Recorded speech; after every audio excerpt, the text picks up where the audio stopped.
Good afternoon, everyone. Thank you for your patience. We're going to get started now. My name is Mark Levine, and I am the Deputy Director of your New York State Association of Counties.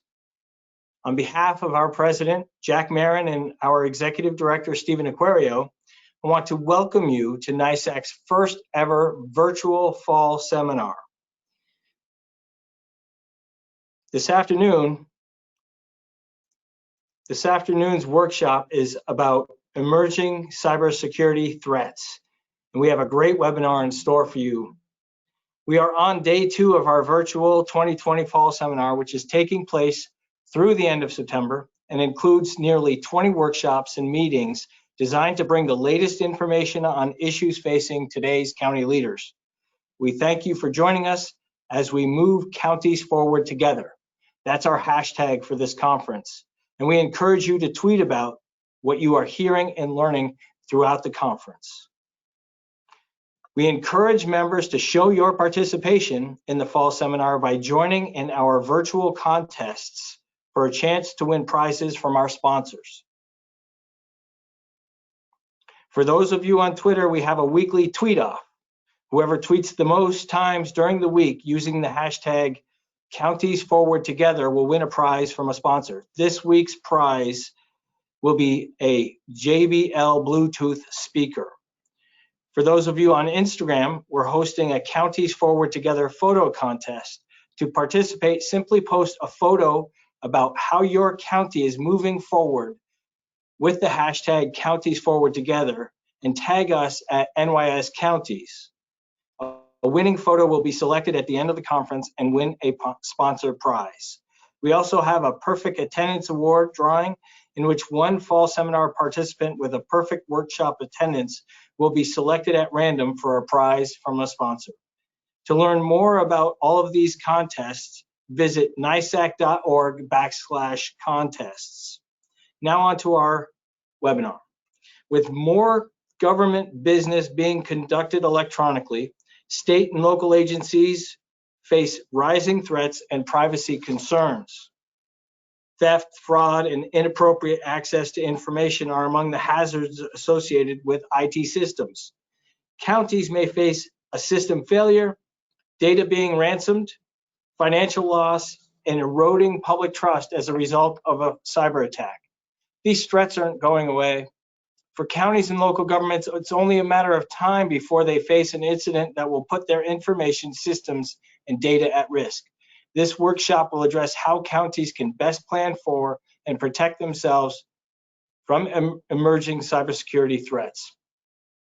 We are joined this morning by 3 distinguished presenters, and I will introduce you to them in just a moment. First, I want to thank the Bonadeo Group for sponsoring this session and helping to make the virtual fall seminar a reality.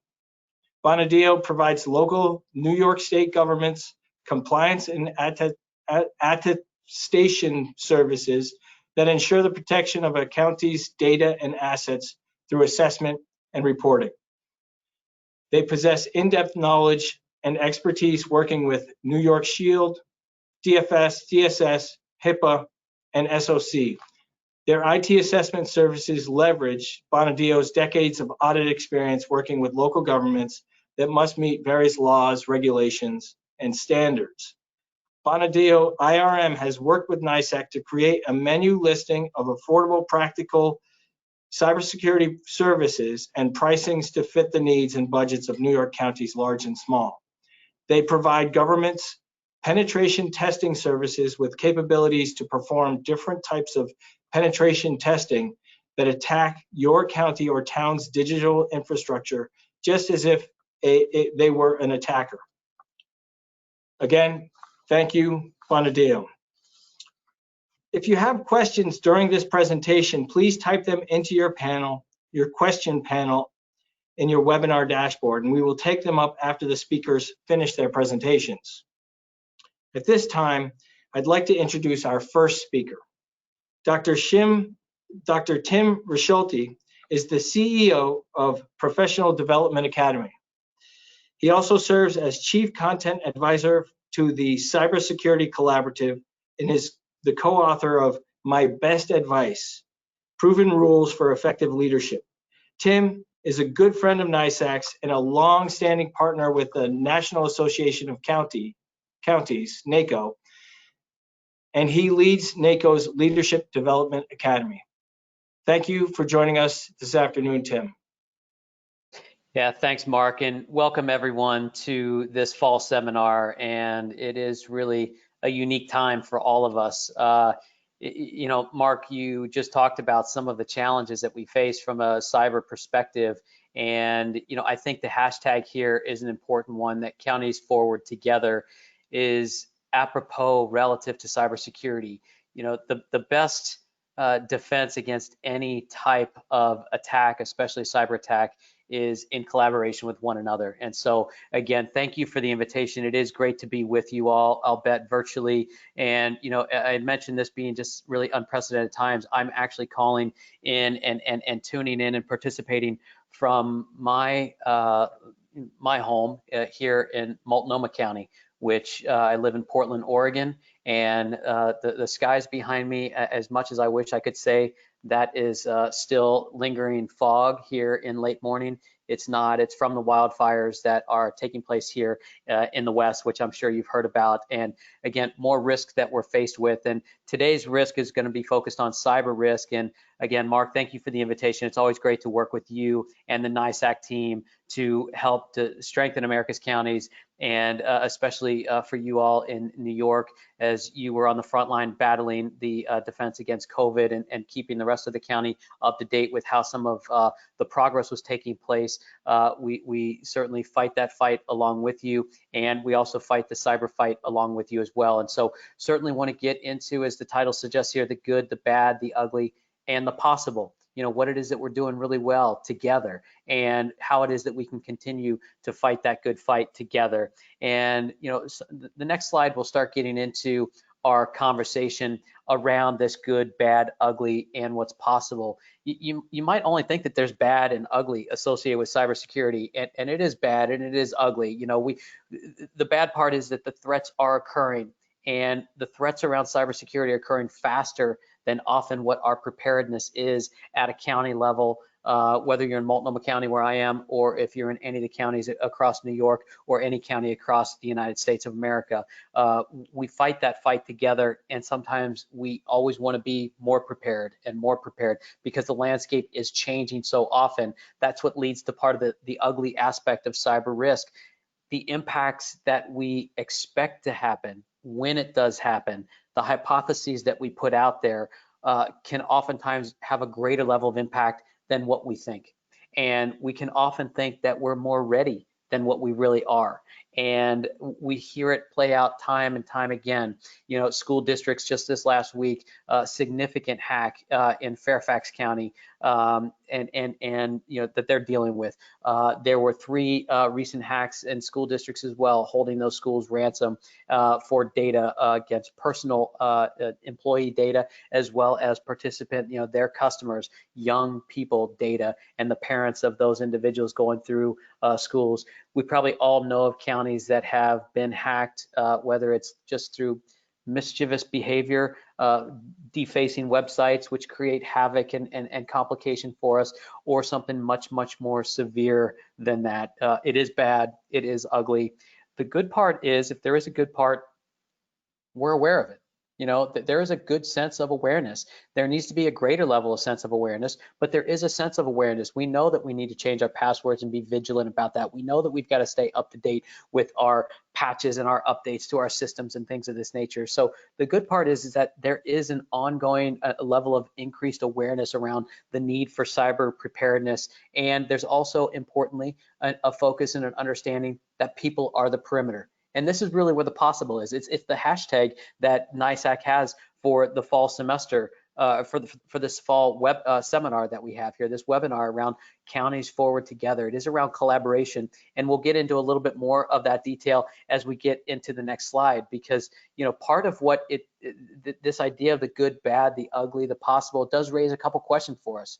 Where are we with awareness? Where are we with understanding, you know, the bad part of cybersecurity, the threats that are against us? You know, where do we stand in regard to those threats? When we think about the impact, where do we stand with our assessment? How big do we think that impact is going to be? What are the possibilities? Where do we stand with the level of collaboration that we have with our internal teams, with our external teams, the insurance providers, the law enforcement providers, collaboration with other counties across New York and across other counties in the United States? How do we collaborate, not just with counties, but others within our counties, cities within our counties, large organizations within our counties? Because you might all be very familiar with the probably the most famous attack that has taken place has been the Target attack, which is now several years old at this point. But you'll probably remember, if you do remember that attack, it wasn't an attack on their point of sale system or their inventory system or their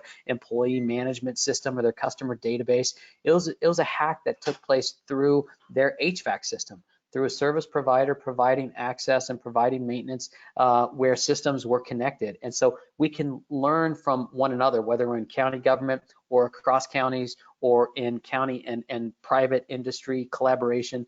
We should be thinking about where we currently are, where we need to be when it comes to our overall defense. And the next slide will start getting into some of why this becomes more and more important, that we have this ongoing nature of cyber preparedness and cyber readiness. Let's just take a quick snapshot of history, 30-second snapshot of cyber history. It wasn't long ago, and many of us still remember that time when the greatest risks that we really looked into and the sense of business continuity planning that we engaged in were threats against the physical structures of our building, tornadoes and earthquakes and fires, such as what we're dealing with here in Oregon and California and Washington right now and elsewhere. But Hurricane Sally just hit shore not too long ago, just a few hours ago, in the Gulf. And so where are we? We were focused before, not too long ago in history, around physical disasters. And since then, we became much more sophisticated with connecting devices and leveraging technology and really thinking about how do we protect those devices and what's connected to those devices, and then mobile applications and social applications, and this whole thing around what is now being described as the Internet of Things, all of these connected devices and systems together working as systems, and people are among those systems as well. We're doing a lot of work from home right now because of COVID, and we're now finding that we've got systems connected to individuals who are employees. They're employees 8 hours a day, but they're people 24 hours a day, connected to devices at their home and at their office and elsewhere, that we also have them connected to other systems that are, they're wholly integrated at this point. Sometimes it's hard to separate, work life from private life, and think about some of us have multiple cell phones, because some we use for work, others we use for personal practice and use, and sometimes we use them for the same things, and that becomes an important aspect of where we are today. And the next slide goes into a little bit more of that history. We have emerged to the point now, we don't have just risk managers managing for those physical disasters, but we now have network administrators thinking about the network application of the way in which we conduct the business of our counties. We have chief information security officers or privacy officers or trust officers or fill in the blank officers for some counties. Other counties don't have that resource. They've got CIOs and IT administrators. Other counties don't have those resources either. They've got shared services with a third-party provider that helps to coordinate things across multiple counties, or maybe even cities and counties, or cities and counties and the state. And so we have really built this we've kind of traveled this journey together around risks becoming much more integrated between work and life, and much more complex because of that, in the way in which we think about our services being provided. And the National Institute of Standards and Technology referred to this as the quote unquote world of threats. And on the next slide, we can see this world of threats. And as you look at this slide, you might be wondering to yourself, as you think about some of these items that are on here and some of the aspects, you can see the fires and the earthquakes and floods kind of in the midsection of this document.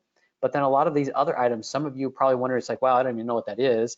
And others might be thinking, well, I don't know what that is, but I certainly hope our IT person knows what that is. And many of you are probably thinking, I wonder if we're actually, where do we stand on this? Back to those two questions. where are we today and where do we really need to be? You know, the highlighted orange areas are those that, you know, could be threats all associated with the Internet of Things. And last year, one of the critical aspects, there's a great article in Government Technology Magazine, Government Executive Magazine, I apologize. Government Executive Magazine published an article online where, you know, NIST and CISA and National Governors Association and others came in and analyzed, you know, the trends that have been happening over the years. And last year, they dubbed that the year 2019 was the year ransomware targeted state and local government. It was about 2/3 of all attacks were focused at ransomware attacks were focused on local government. That might be a surprise to some folks. It may not be a surprise to others. 2/3 of all attacks are focused on local government. That's just an incredible amount to think about. You know, we have had more attacks in the first half of 2020 than we had in all of 2019. And so there's no denying the increase of pace of these attacks and the focused nature of the attacks and the sophistication of these attacks. And it's the reason for us to, you know, focus on this during this fall seminar with you all. It's the reason to focus on collaboration and coordination and moving counties forward together as you all are working to do. If we were to take just a look at the ransomware, let's think about this for just a second. The next slide will get into a little bit of this detail.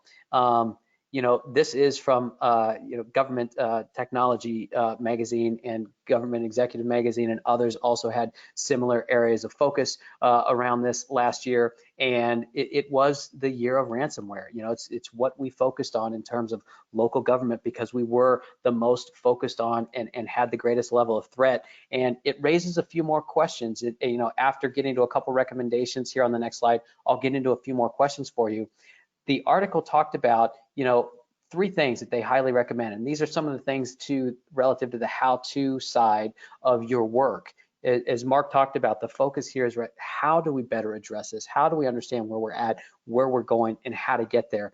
These are 3 things. First of all, back up your system, you know, every day. You know, reinforce awareness and education, and make sure that you're constantly revisiting and updating your incident response plans. Now, some of you might be wondering, it's like, do we have a backup and recovery plan? You know, when was the last time we tested that? And have we actually gone through the entire process of recovery? Do we know that it actually works? These are good questions to be asking your IT professionals and your other leaders within your organizations and providers and supporters of disaster recovery, business continuity, and specifically cyber risk management. And so the questions really become, how do we do this? How do we think about our backup systems? And how do we think about our awareness and education? And that's what gets to some of these next questions. The next slide has 2 more questions for you to think about relative to these recommendations. Where are we? Where do we need to be? And then the final question on the next slide is it'll illustrate how. How do we get there? And again, the answer, as illustrated on the next slide, has been on the bottom of these slides the whole time. It's the hashtag for this fall seminar. Collaboration is the key to making sure that we have a better defense, because no one organization can do this alone. It takes a level of collaboration, because regardless what size of your county, regardless what size of the budget you have for cybersecurity, and it doesn't matter if you've got $1 billion budget for your county or if you've got $1 million budget for your county, you're never going to have enough resources. You're always going to want more resources. You're always going to want more people and more money and more tools and more software and more hardware and more whatever. And the next slide will illustrate, you know, what it is that we need to focus on. We have to focus on people. The greatest risk that we have and the greatest defense we have is the same exact thing. It's people. People are the perimeter, and the better we can collaborate with one another, again, within our counties, within our organizations and agencies, across those counties, across those communities that are within our counties, the cities within our counties, the companies within our counties, the better off we're going to be. And so it is people. It's all about the people and the collaboration. The next slide talks about the importance of collaboration relative to what happens within NISAC. You all are here in collaboration with one another. That's exactly what happens with the National Association of Counties as well, that Mark alluded to. It's exactly what happens within the Cybersecurity Collaborative too. Mark mentioned that in addition to serving as the CEO of the Professional Development Academy, where we have our Cybersecurity Leadership Program, I'm also the Chief Content Advisor for the Cybersecurity Collaborative, which is exactly as it sounds. It's a program within NACO where security officers, IT personnel, risk managers come together. They share best practices. They collaborate together on what is possible. And if we think about that and extending it to the main question that we have here, how? How do we do that? Well, the next slide illustrates one of the outcomes from the cybersecurity collaboration together. This is, and these slides are going to be made available to you so you can see that this is an assessment. The Cybersecurity Collaborative came together and identified, how do we think about starting when it comes to how do we understand what it is we have, what is our current position, how ready do we feel relative to an attack coming down our way? Well, here's 10 simple questions, or these are statements as documented here on the slide. You can turn these into questions. If you're not in IT, take these to your IT leaders. Take these to your network administrators. Take these to your cybersecurity risk managers and professionals within your county. And if you're using a third party, or if you're using some other service, take these and bring this into your next topic of conversation. Bring this in as a set of questions rather than statements. Do we have a full system inventory? Not just of our laptops that people now have because they're working from home or things like this, but all of our gear, all of our networks, all of our APIs, all of our software, all of our applications. Do we have an understanding of full system inventory of all that? Do we understand the process for our backup and recovery system? Do we have a backup and recovery system? Are we, some of us probably remember stories and have learned experiences from, oh yeah, we've got a backup system. We've got tapes and drives, and we've got recordings of all the stuff that we need from our databases, our critical databases, and well, are they stored off-site? You remember some of those days where it was like stored on tape, and they'd take the tape and they just put it on the shelf in the same building, just to come to find out that building caught fire and burnt to the ground along with all of their backup and recovery systems. Many of us have been around long enough to remember some of those days and some of those stories and some of those case studies, but have we really tested our backup and full recovery to start a set of new servers, to start our business over again if we need to do that? Do we have segmentation within our backup and recovery, or among our network and our access points? This was one of the issues that Target had.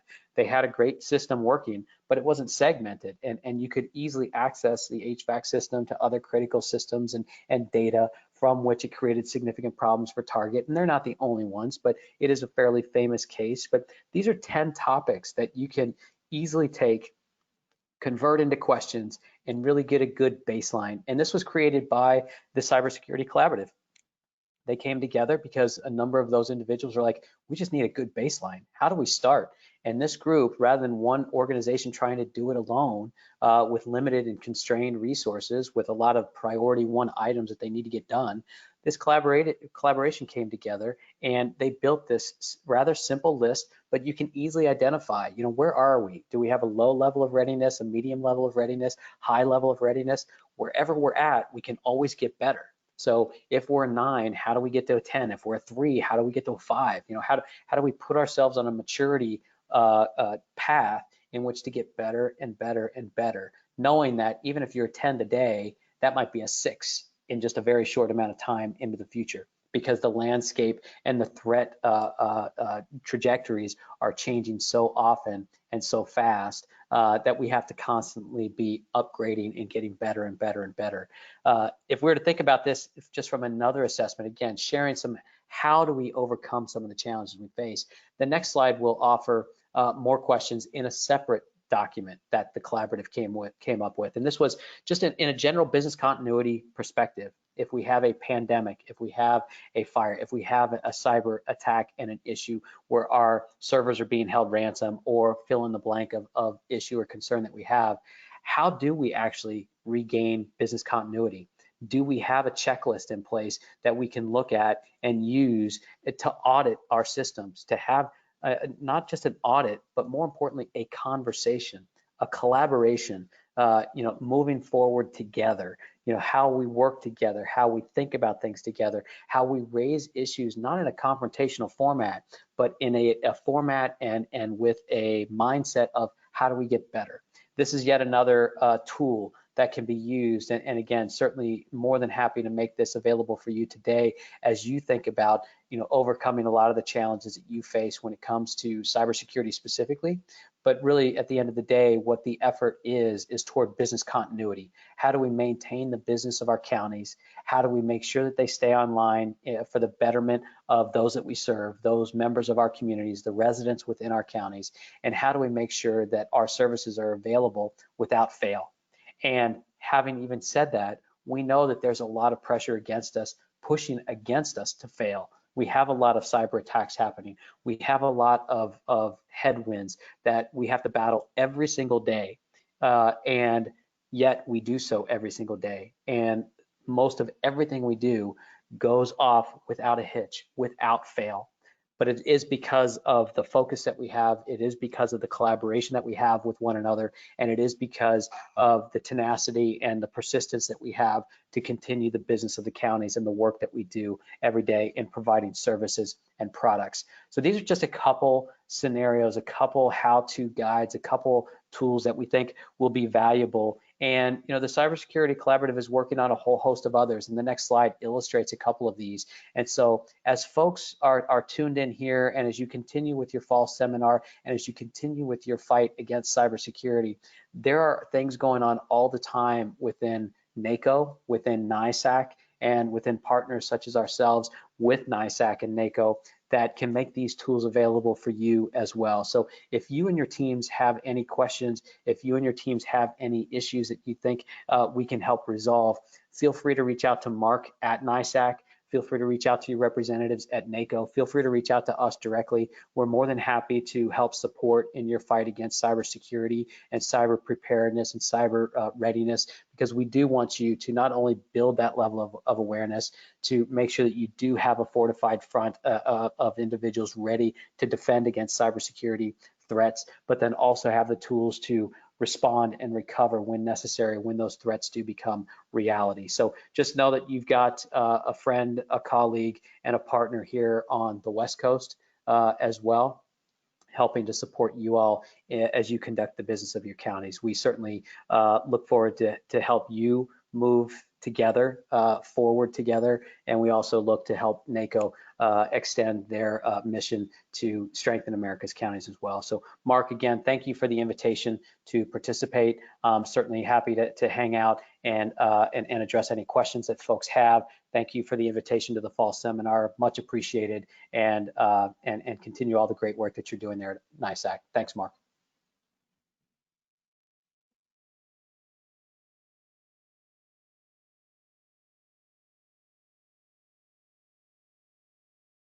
It would help if I take myself off mute.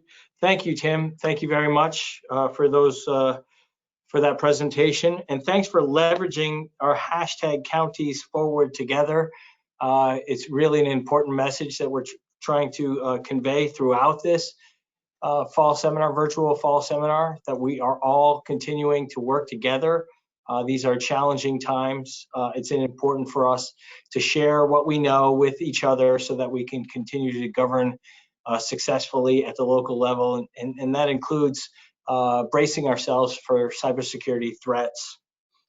I want to make sure that everyone knows that the slides are available or will be available on our website, and we are recording this, and that recording will also be available. We encourage you to share those recordings, or that recording and these slides, with anybody in your county who might benefit from seeing them. I also want to remind you, if you have a question throughout these presentations, to please type them into your question panel in your webinar dashboard, and I will take those up as soon as the presenters are done presenting. Tim mentioned the collaborative effort, and that's definitely the case. And not only are counties collaborating with each other, but counties are also collaborating with the state. And that leads me to our next speakers, who all come from the New York State Office of Counterterrorism's Cyber Incident Response Team. These are the people you need to know now before your county has an incident. The first is Tim Hartman. He's an information security professional with over 10 years in security implementation, response, assessment, and review. With a bachelor's degree in computer science and computer security, various industry cyber certifications, and an understanding of local government needs, Tim translates opportunities, deficiencies, and technical findings into everyday language that is easily understandable by all stakeholders. His expertise includes work as cyber professional in both the private and public sector, along with proficiency in digital forensics and incident response. Joining Tim will be Justin Koval. Justin has over 12 years of experience in supporting and securing information technology for New York State government. The last 5 years have been spent focusing on digital forensic and incident response. Over his career, he has earned numerous SANS and GIAC cybersecurity certifications, including reverse engineering, malware, incident response handler, enterprise defender, and more. He strives to share his knowledge and experience with local governments to help them protect their infrastructure against malicious activity. Finally, we have Chris Patisi. He has over 9 years of experience conducting physical and cybersecurity risk assessments at a variety of public and private sector stakeholders. He currently serves as an analyst with the CIRT performing assessments for local government organizations. Chris holds a number of SANS GIAC cybersecurity certifications as well, including incident handler. His expertise includes distilling complex technical reports into language that can be easily understood by all levels in an organization. And we appreciate all three of your ability to translate sometimes very difficult to understand information in language into language that we can understand. So Tim and Justin and Chris, we appreciate you being here with us today. Thanks, Mark. We're glad to be here today. Again, to circle back around to some of the items that Tim discussed previously, the awareness, the education, the collaboration, the coordination, all of that stuff is super important to kind of best position your entity to defend against the cyber threats that are in the environment today. It's scary, we're all under attack, between cyber criminals and nation state actors. It's ever evolving, and these guys are out and they're hungry for money, and they're not going to stop anytime soon. So again, my name is Tim Hartman. I'm with the cyber response team in New York State. We're under the Division of Homeland Security and Emergency Services. We're ecstatic to be here today to talk to you guys, hear some of your concerns, share some of our experiences, and give you a little information about some of our service offerings here within the state. As Mark said, I'm joined here with both Chris and Justin, who've been involved with cyber prevention and response in New York State for over 20 years combined. And they've seen the firsthand impact that many cyber threats have had on government entities. And they understand a lot of the struggles that the counties and towns face. We're all under a constraint of resources. And, it seems like, with the COVID, the risk has been amplified due to the working at home. So we're all under the same stressors, and I think that collaboration and coordination and moving forward together cannot be emphasized enough. On our next slide, we'll talk about a little bit about our agenda and some of the items we'll talk about today. We'll give you a quick overview about our team, kind of some of our objectives and what we do. And we'll go into talking about the current cyber threats landscape, some of the things that we've seen recently. We'll touch on the evolution of ransomware and what that's looking like. And then Justin's going to walk us through a common infection and defense in depth slide that kind of really outlines the importance of getting in front of these cyber attacks and not developing a plan in the heels of an incident after you already have been impacted. We'll then go over some basic tips and recommendations, which will be, again, we'll be able to share. And, there's so many tips and recommendations that we can go into. But, it's important to start getting a plan into place. If you don't have one, it's never too late, but you don't want to be doing it while you're under an incident. So here on the next slide, we'll talk about a little bit about our team. We're here to support and assist. We provide no-cost services to help entities prevent and reduce their threat exposure. We offer things like phishing assessments, cybersecurity assessments. in addition to aiding during cyber events, all of which we'll discuss a little bit in further detail in the upcoming slides. Our objectives include identifying, preventing, and protecting entities from the cyber threats, in addition to responding and recovering from cyber events. So when you have had an event or you're not sure an event, our team, is specialized in digital forensics and incident response. Justin and Chris, those guys are the smart ones. I try to stay up and keep up with their technical expertise. There's so much to be aware of these days. It's overwhelming, and nobody can do it on their own. It's not just your IT support staff. It has to be top-down support. The IT staff cannot address every issue, especially without support and resource.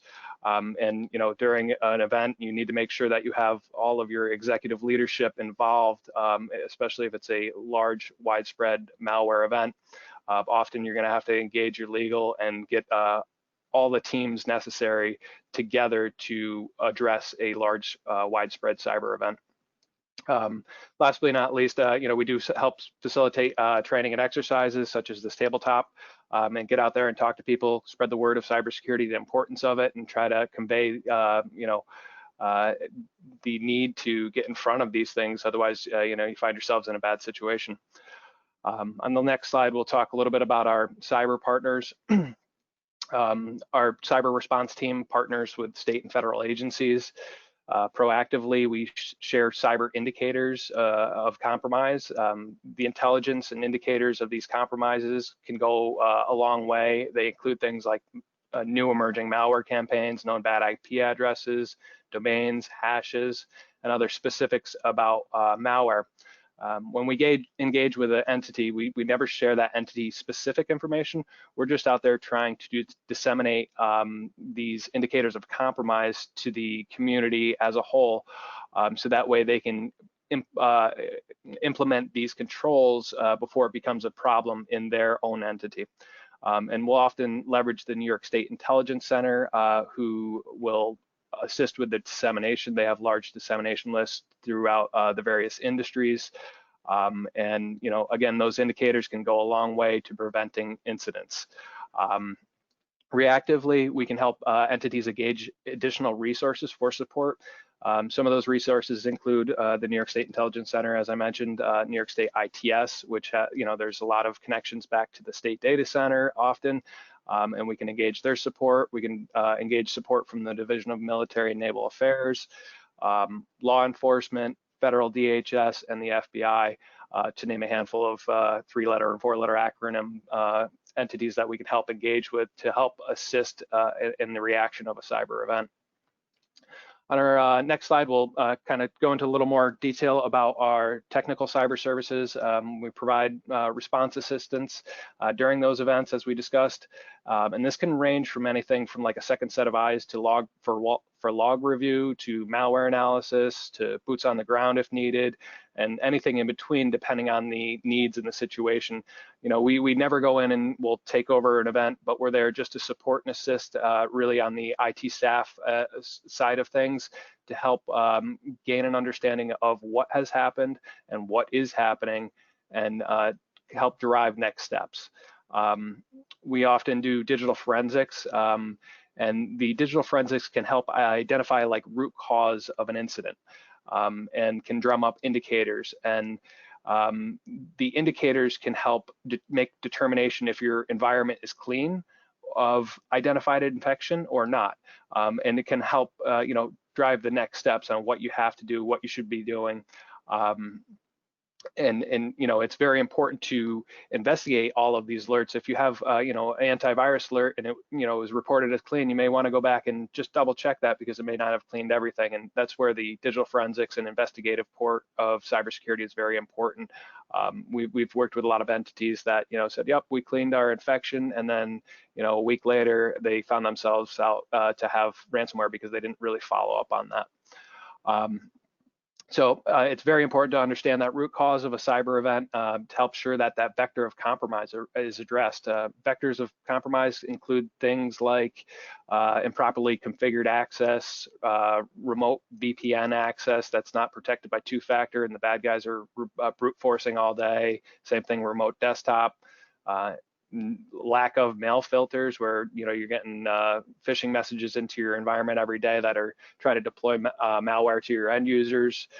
Maybe they need tuning, or you have excessive services exposed to the internet, along with vulnerabilities that are exploitable. We've seen entities get compromised from just about every different aspect that they can. These guys are certainly all for opportunity and any way to pivot into the network so they can profit and kind of do what they do day in and day out. This is not their hobby. This is their career. That's what they're doing out there every day. They're there to compromise and make money.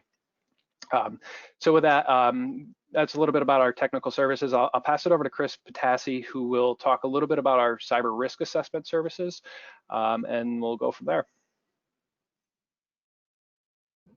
Thanks, Tim. If we could just grab the next slide. So I'm here to just talk quickly about the more proactive side of what we do with the CERT.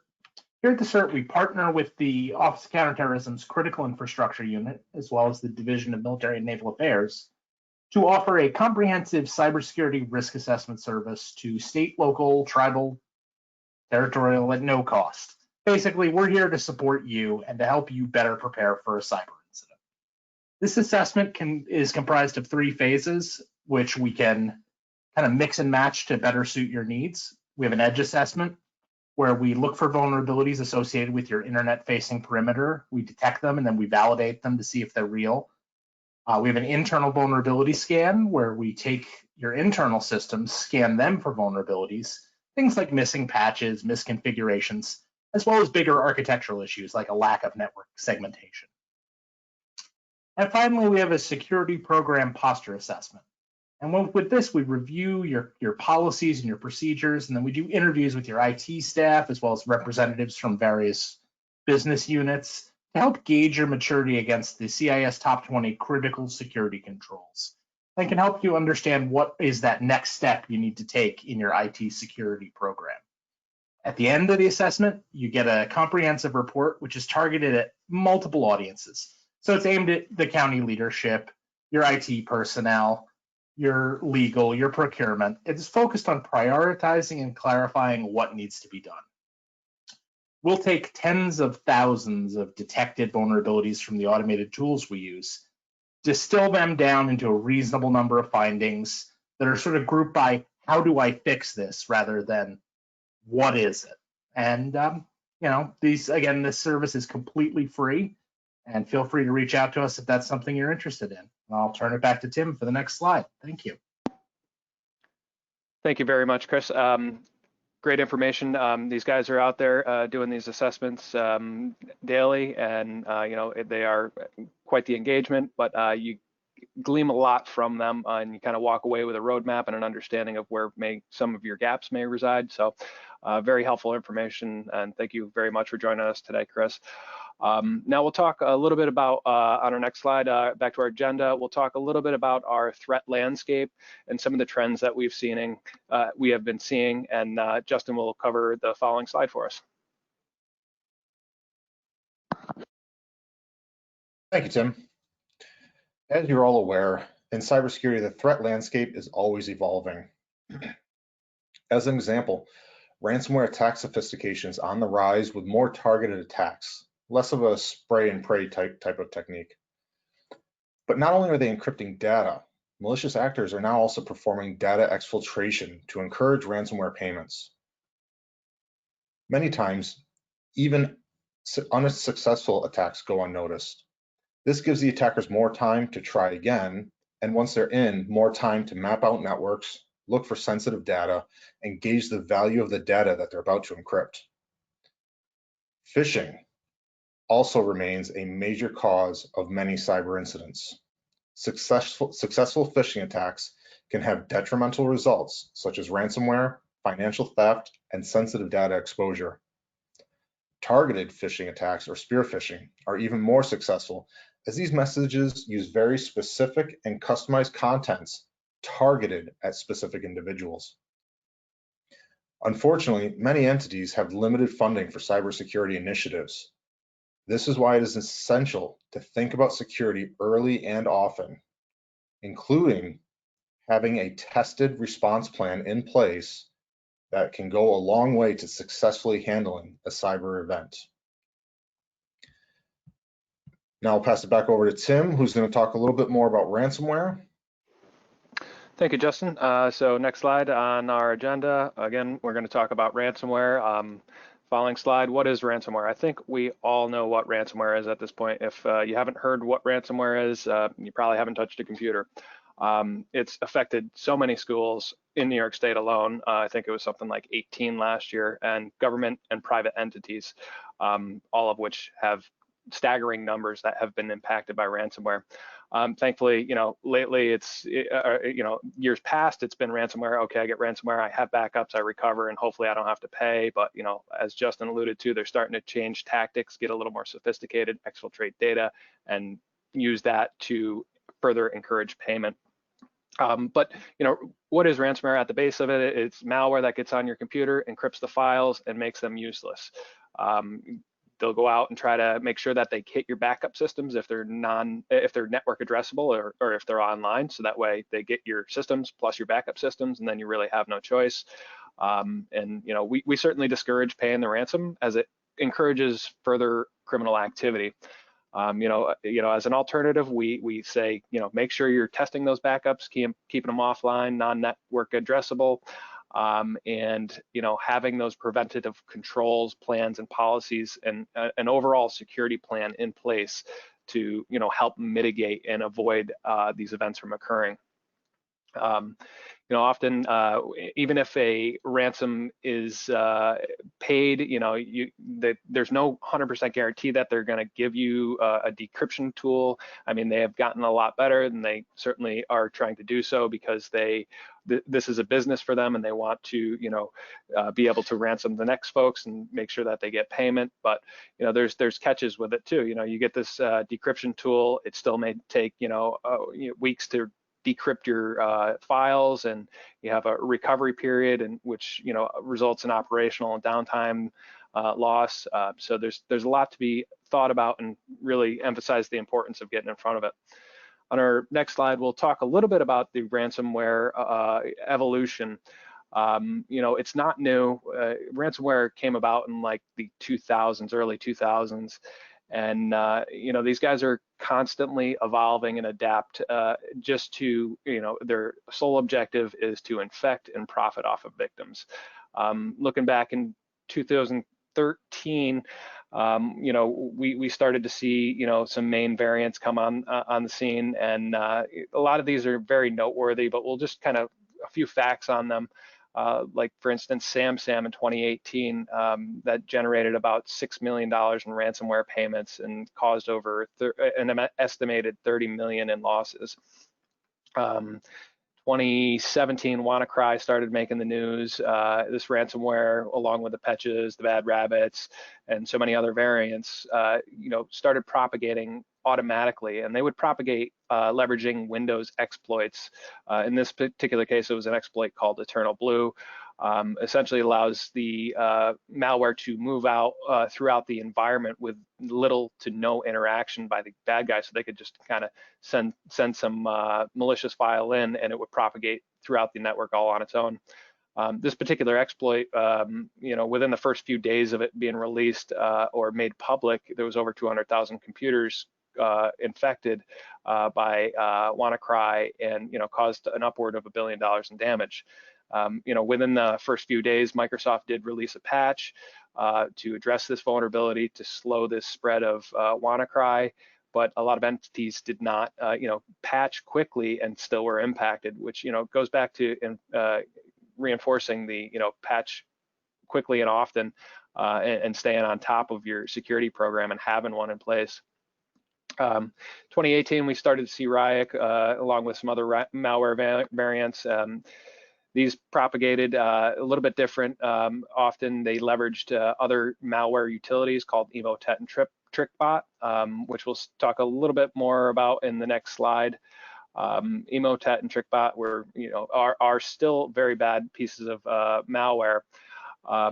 They originally were banking Trojans designed to steal financial data, but they've really evolved. They are modular pieces of malware, meaning that they can update themselves and their functionality. They leverage command and control servers, so that way the bad guys can send instructions on what this malware should do once it's in your environment. And that could be anything from exfiltrating data to downloading additional malware to support their objectives. And really, at the end of the day, after these things have been in your environment and they have done and whatever they can possibly do, usually their last step is the execution of ransomware. So they'll send an instruction, these pieces of malware will pull down the actual ransomware and ransom. And they make sure that they have the lateral movement and foothold within the network and having a good understanding of what they're working with before they do execute that. So our next slide will kind of talk a little bit about, we'll go into a detailed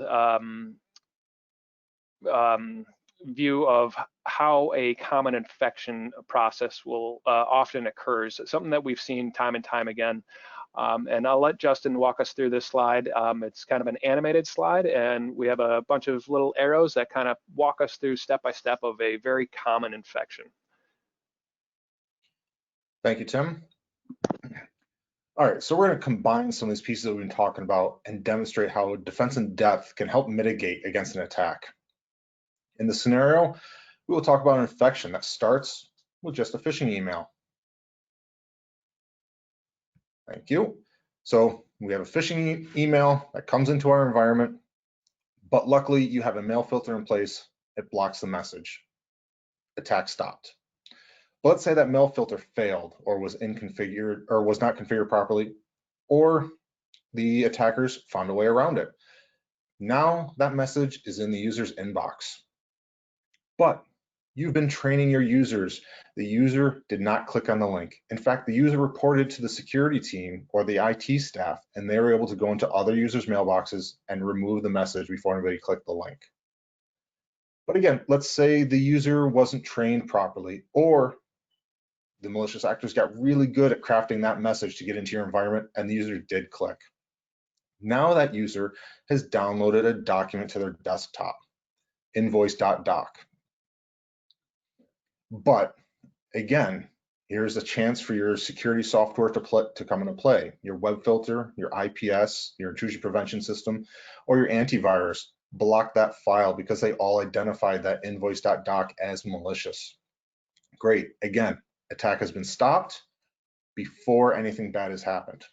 But as we always say, the bad guys get creative. They find ways to bypass these things. Now, let's assume that failed and the document is on the PC. But don't worry, in order for that document to do anything, they have to enable the macros. And in your environment, you've restricted macros either to specific folders or completely disabled them entirely. Again, the attack has been stopped before anything bad has happened. But let's say macros are not restricted in your environment. They have full reign. Now we have a second opportunity for our web filters, our intrusion prevention systems, our antivirus, or many other security platforms to stop the second stage download. But there's a chance that these will fail. So again, this gets through. The macro fires, it downloads modular.exe and executes modular.exe. Now modular.exe is going to try and reach out to the internet, try and get to its C2 server to figure out what it's supposed to do next. Lots of times bad guys build these in so that they know who they want to attack and ignore the ones that they don't want to attack, or what new set of instructions they'll get. Again, this is a chance for our intrusion prevention system or other security software to stop that C2 callback. But if that fails or gets bypassed, now the next stage occurs. Click next one more time, please. Thank you. So now the C2 server initiates encryption on your system. But luckily, the user who opened it had limited file access. So only that user's local files and maybe some of the share files that that user has access to write have been encrypted. Not a big deal, a little bit of downtime, we'll restore those files from backup. But let's say that the user did not have limited access, that the user had full access. Now, everything has been encrypted, all your file shares, not only the user's PC, but all of that user's coworkers' PCs. But again, we're going to rely on those backups, those offline backups to restore everything. Significantly more downtime due to the excessive access, but recovery is possible. Now, let's say you didn't have an offline backup or the backups haven't been tested recently and you don't actually have a good backup to restore from. Click next, please.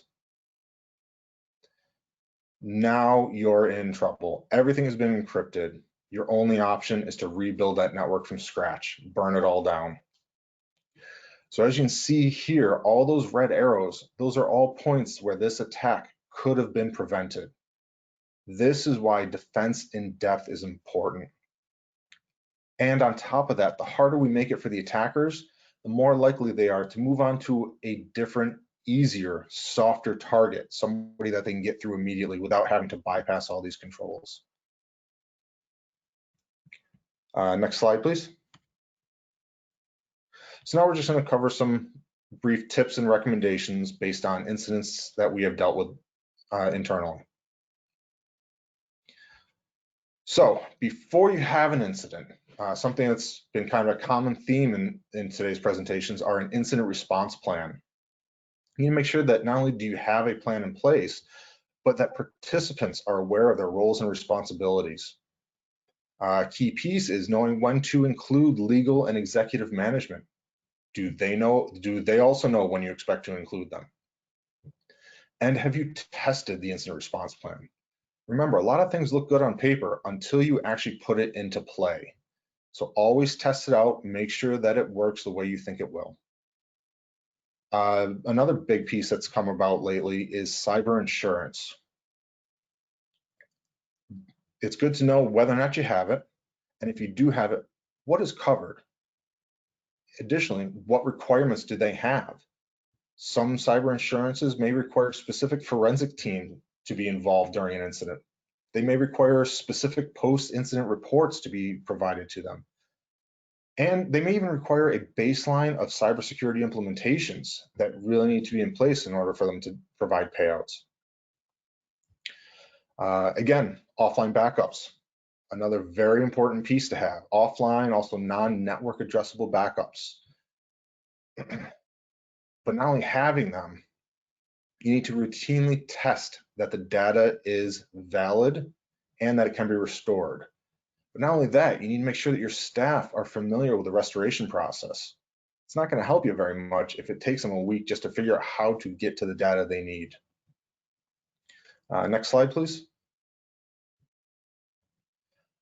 Also, logs. Logs are huge. They are very important when you're trying to figure out how something happened. Do you have a central repository for log storage?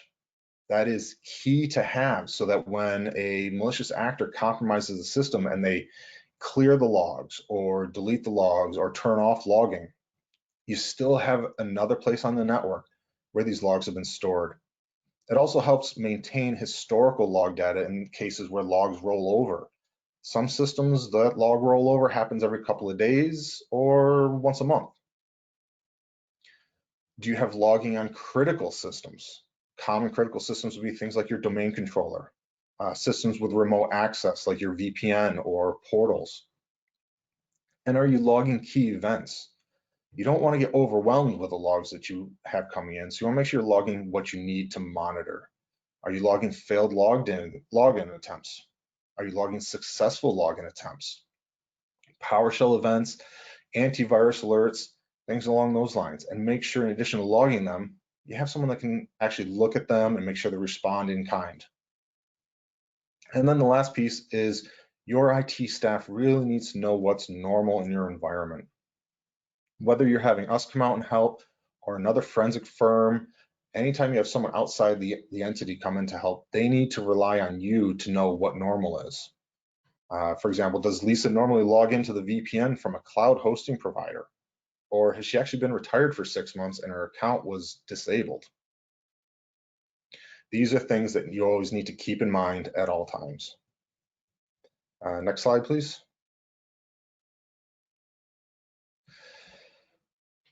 So to sum it up, don't be tomorrow's headline.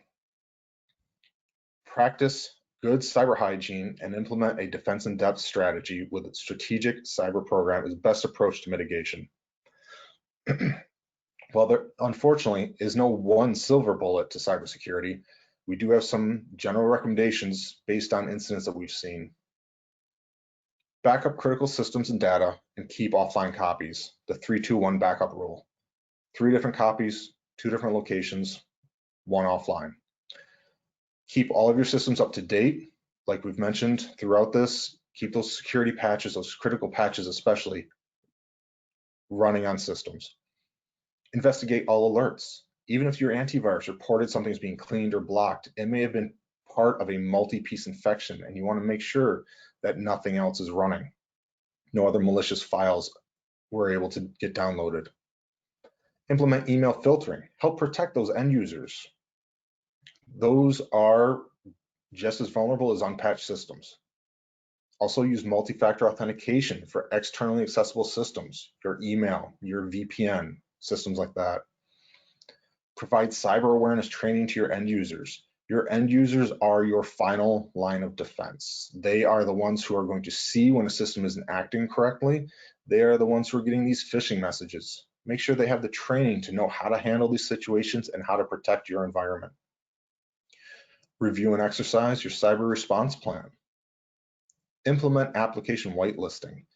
This is where you say exactly what programs are allowed to run on a computer, and by default will prevent anything else from running.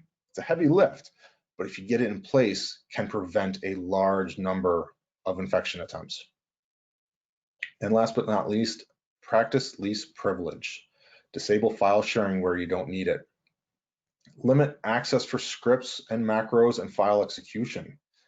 And very importantly, segment your networks, not just with firewalls, but firewalls with access control lists to prevent people from getting to systems they don't have or shouldn't need access to.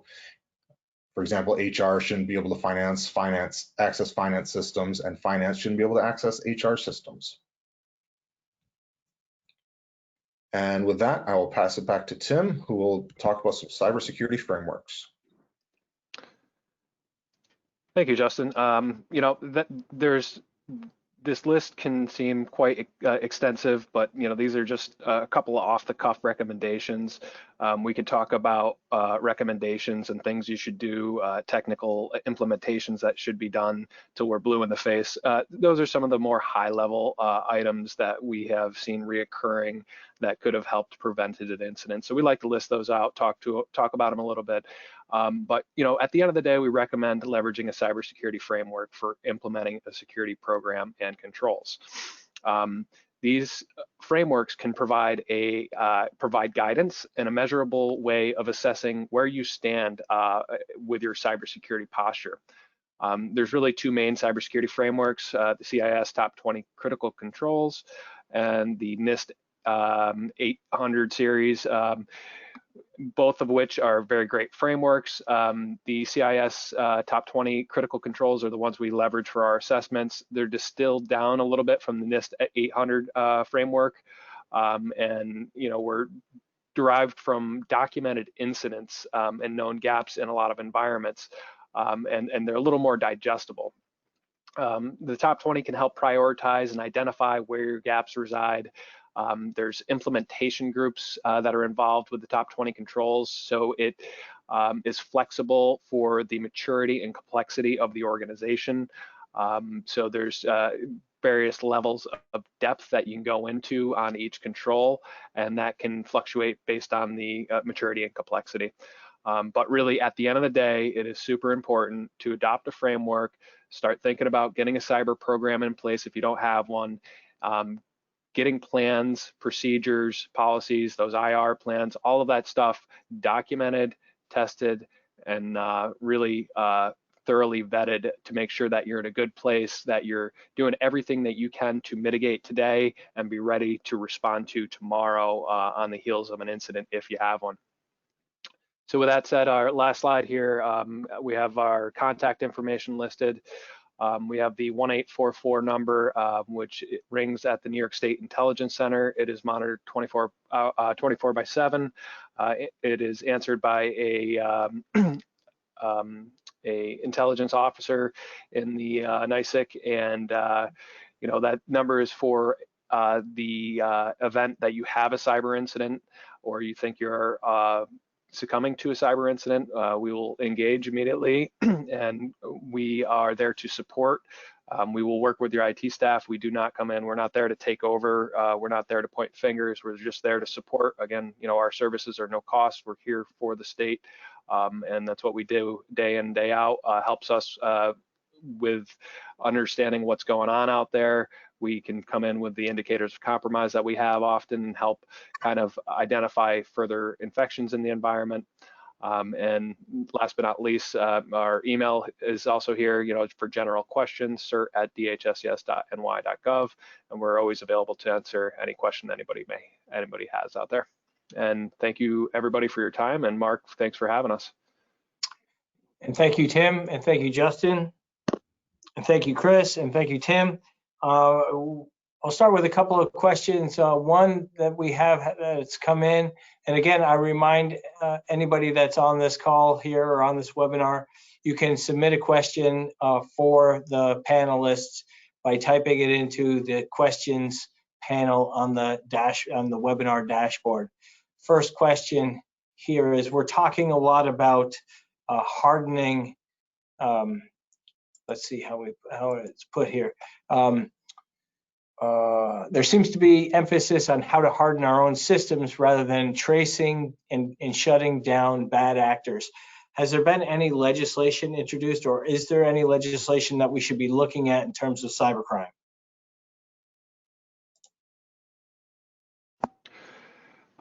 That's a very good question. I know there's been lots of discussion about legislation and particular areas of interest, in this particular time around elections. I know a lot of the State Board of Elections have had a lot of discussions about either requirements, maybe not legislation at this point, but it's an area of focus, and there has been discussion about legislation about enforcing controls around particular election systems, and there are other discussions. New York State is a home rule state, so there's only so much legislation that actually can be passed, but that's a question a little bit out of my realm, but that's the best I can come up with for you on the spot for that answer right now. But certainly I can circle around and get some more details on that if needed. Okay, great, thanks.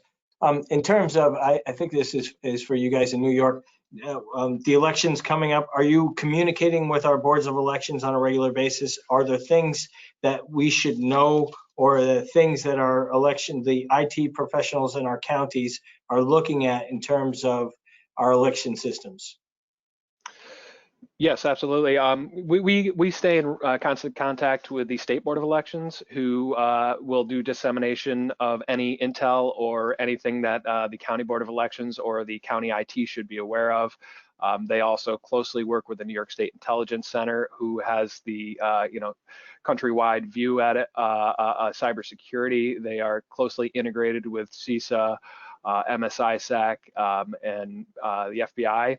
So that information flows kind of in a three-way circle. We are getting it, the State Board of Elections are getting it, the NICIC gets it, and at the end of the day, it's all distilled down and provided back out to the counties at both the IT and county board levels. So this is a time of high alert for the crew? for yes, the team? absolutely. And with that said, if there's folks out there that are not on the New York State Intelligence distribution list or are not aware of them, we can certainly put you in contact with folks at the NYSEC and make sure that you're getting those alerts and are aware of the disseminations that are going out. Great. Tim H., do you have an updated risk assessment based on the CIS controls available for self-assessment? I will have to reach back to our assessment team. I believe there are many different models out there publicly available. The one that they are leveraging for their program, I'm not sure that it's publicly available, but I can reach back out. Certainly, if you want to shoot us an email at that cert@dhses.ny.gov, we'll get a prompt response for you. Okay, great. Thanks. And that leads me to the next question, which was that there's a lot of private sector solutions out there, and they're knocking on county doors. They're knocking on county administrators or budget officers or the IT directors, and they're saying that they have this solution or that solution for cybersecurity. Is there a central repository or a place that a county IT director can go at the state and say, hey, should we be investing in this solution or this solution? Do you have a priority ranking of what counties should be investing in, or should they just be taking advantage of what's free at the state of New York? Sure. I mean, at all times, take advantage what is free and what is obtainable at no cost that you can make use of. But when it comes to purchases and guidance on purchases, a lot of the purchases in the state will go through OGS, and they have kind of some process for procurement and kind of guidance on what is allowable, what is not. I don't have the full details on that, but those are also discussions occurring at the state level to make sure that the solutions that are getting put in place are worthwhile solutions. And I think there's going to be more and more discussions pushing purchasing through OGS, so that way everybody is getting a good deal and the best bang for their buck going through OGS, and they have some sort of oversight and review of what's getting put in place throughout the state.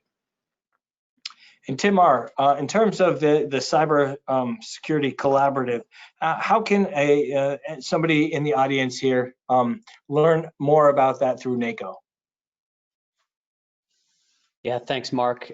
Great question. And in the slide deck, I think one of the slides prior to this has a link to the NACO information regarding the Cybersecurity Collaborative. You can always go to the NACO website, naco.org, and do a search for Cybersecurity Collaborative, and you'll be able to find it from there. If anyone needs any additional information, I'm certainly happy to provide it. Relative to the question around, where are some of those best solutions, and are there kind of repositories and resources available to understand what other counties are using and what is available, what's not available, what is for a charge, what is not for a charge and made available free of charge. NACO does have a collaboration of individuals as well beyond the Cybersecurity Collaborative called the NACO Tech Exchange, and that is run by the Chief Technology Officer at NACO, Rita Reynolds. Rita manages that group, manages that kind of SharePoint website service that does make such things available on the software side, hardware side, and there are always general conversations taking place where county executives and professionals in discipline areas, IT directors, security officers, otherwise, share and collaborate practices that they see. I was going to say best practices, but I try not to say that, because what is a best practice for one county may not be a best practice for another county because of certain resource levels and work aspects and the business of the counties that they're focused on. But there is that level of sharing that takes place at NACO. You can certainly find out information about NACO Tech Exchange as well as the Cybersecurity Collaborative at naco.org. Great, thank you very much. And I want to thank everybody for attending this virtual fall seminar workshop about emerging cybersecurity threats. I'd like to thank our speakers, Tim, Justin, and Chris. You can find a recording of this webinar, or you will be able to soon, and a copy of the slide deck on our website at www.nisac.org/fall seminar. We hope to see you at our next virtual fall seminar workshop tomorrow morning at 10 a.m. It's communicating during COVID. And then tomorrow afternoon at 2 p.m., leadership in the time of COVID. We'll have some county executives talk about the experiences that they've gone through during the past 7 months of this pandemic. From your team here at NISAC, I want to wish you all a great day. Take care and be healthy.